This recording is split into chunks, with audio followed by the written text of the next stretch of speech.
Shenzhen zone में 27 मुल्क आते हैं। उनमें से 23 तो यूरोपियन यूनियन का हिस्सा हैं और शेंजन वीजा होने पे आप इन सारे मुल्कों के अंदर बगैर किसी पासपोर्ट कंट्रोल के ट्रैवल कर सकते हैं। और जब भी मैं कोई ट्रैवल प्लान बनाता हूँ तो मुझे ये बात हमेशा खुश करती है कि एटलीस्ट इन सारे मुल्कों को तो देखना बनता है। एहे, रहा नहीं जाता।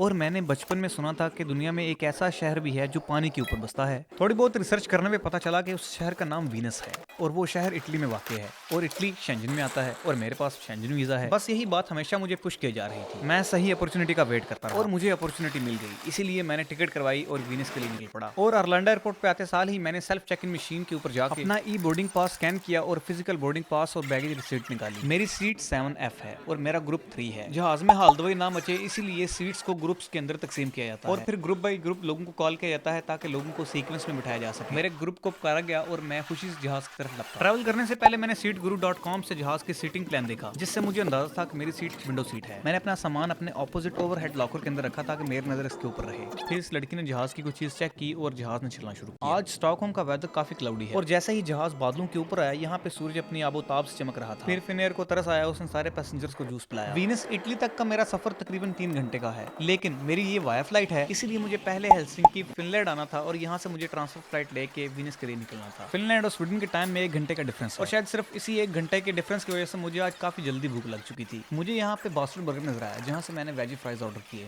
यहाँ पे काफी रश था, लेकिन फिर भी मेरा ऑर्डर काफी जल्दी बन के आ गया। मैंने फ्राइज खाए, उसके बाद मैं डिपार्चर स्क्रीन की तरफ गया, जहाँ से मैंने अपनी फ्लाइट नंबर देख के उसका गेट नंबर देखा। जहाज आगे प्लेटफॉर्म पे रुका और सर्विस क्रू ने जहाज से सामान निकालना शुरू किया और उसके बाद बोर्डिंग स्टार्ट। इस फ्लाइट में मेरी सीट नंबर 21C है और मेरा ग्रुप नंबर 5 है। यूरोप के अंदर मोस्टली इस तरह की ऑटोमेटिक मशीन्स लगी होती हैं जिसके ऊपर आपने बोर्डिंग पास स्कैन करना होता है, उसके बाद आप जहाज के अंदर बैठ सकते होते हैं। मैंने भी अपना बोर्डिंग पास स्कैन किया और जहाज की तरफ चल दिया। इस फ्लाइट में मेरी सीट विंडो सीट नहीं है, लेकिन जब मैं अपनी सीट के पास गया और वहाँ पे देखा कि विंडो सीट पे कोई बंदा बैठा ही नहीं है, तो मैंने अपनी सीट चेंज कर ली। उसके बाद मैंने जहाज को एक पंखे के साथ उड़ने की ट्राई करते हुए देखा। वो तो नहीं उड़ा, लेकिन मेरा जहाज उड़ चुका था। उसके बाद मैंने उड़ते हुए जहाज से पानी में बहता हुआ जहाज देखा। अरे कहना क्या चाहते हो? 102 घंटे के बाद जहाज वीनस मार्को पोलो एयरपोर्ट के ऊपर उतर चुका था। यूरोप के अंदर मोस्टली नेटवर्क प्रोवाइडर्स फ्री में रोमिंग प्रोवाइड करते हैं, इसीलिए मेरे पास इंटरनेट और कॉल वगैरह की पैकेज मौजूद था। इसीलिए मुझे असम भाई को ढूंढने में दुश्वारी पेश ना आई। फिर हमने एक पाकिस्तानी स्टोर से पिज्जा खाया और घर की तरफ चल दिए।